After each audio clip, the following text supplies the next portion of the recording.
Hey everybody, it's Lon Seidman. We're taking a look today at a pair of USB hubs from Amazon. These are the Amazon Basics.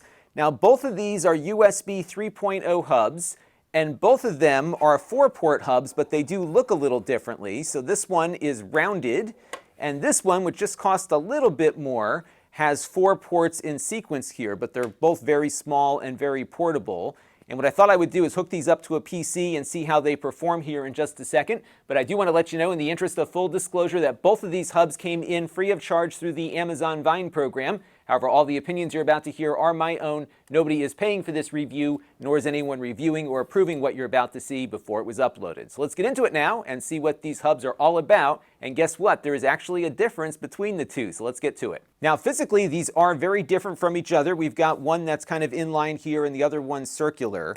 The bigger difference, though, is the power adapter that they come with. So this one here comes with a 5-volt, 4-amp power adapter. But this one has a power adapter that only delivers half of that amount of power. Now, typically, this shouldn't be a big deal, but if you're plugging in a lot of hard drives or a lot of devices that draw some power through those ports, this one is probably the better buy, just because it offers more power going in than this one does. And one of the reasons why I often advocate for powered USB hubs over non-powered ones is that a lot of times if you have too many things connected to your computer can't supply enough power over that USB connection. So that's why it's nice to have a dock that can provide its own. And therefore, I think this slimline one here is probably the better bet, just because it's not that much more expensive and has essentially double the power available for your devices. Other than that, these are your simple USB 3 docks, and they should hopefully perform at or close to USB 3 speeds. And to test the speed of the dock, I have a NVMe USB hard drive here that should saturate the connection and give us an idea as to how fast these ports can deliver data. So let's hook up my PC and have a look at that. So we're going to start off with this hub here. We're just going to attach it to the laptop. And now we're going to attach up this NVMe SSD drive that I have here. This is a super fast drive, and let's plug it into the port there. And I've got a light here on my hard drive popping on, which is good. And if I pop over to my computer, we should see that drive here popping up. There we go. Now I've got something loaded on here called the Blackmagic Disk Speed Test. And this is a great way to figure out how much bandwidth we can push out of this drive over that USB port. Now, directly connected to the PC, these were the speeds that we were getting. So now let's see what kind of speed we get hooked up through the hub. And if I hit the start button here, we'll get a feel for that. And it's pretty much where it was before. So it doesn't look like there's any speed hit here using the hub versus the direct connection.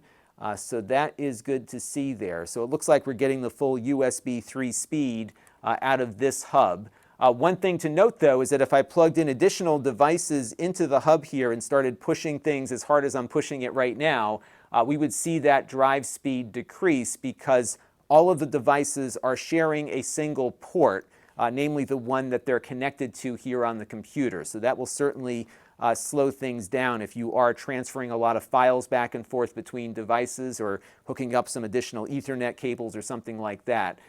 But on its own here, it looks like there's no speed penalty for using this hub. Let's plug in the other one and see how it does.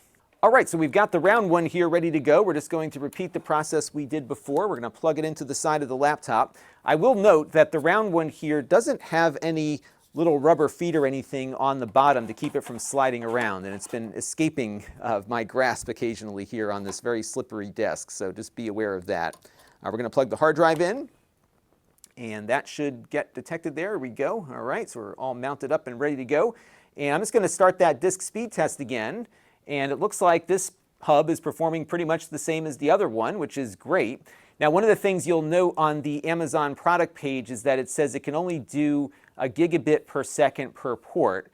And that would be correct if all 4 ports were getting hit at the same time. It would basically reduce the overall bandwidth. But if you're just, transferring a file on its own, even with other devices connected, provided those devices aren't doing much, you'll get the full speed of that port available to you there. So no issues with the bandwidth here on either of the 2 hubs. But again, I do think the rectangular one here is a little better, just because I think it's easier to have the ports available to you in a single row like this. I like the fact that you get more power on this one for not much more money, and it is probably easier to mount or stick under a desk or something and have all those ports readily accessible to you there.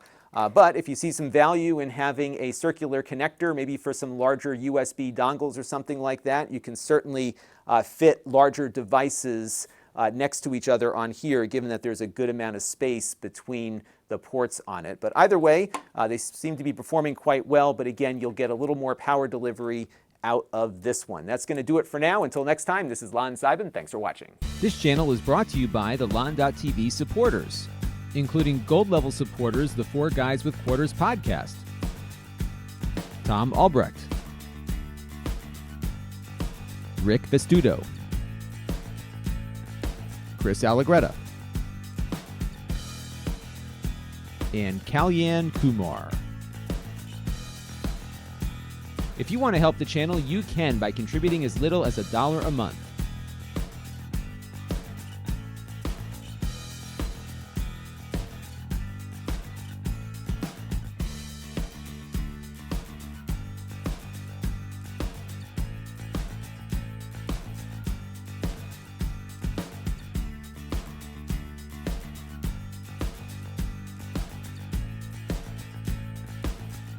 Head over to lon.tv/support to learn more.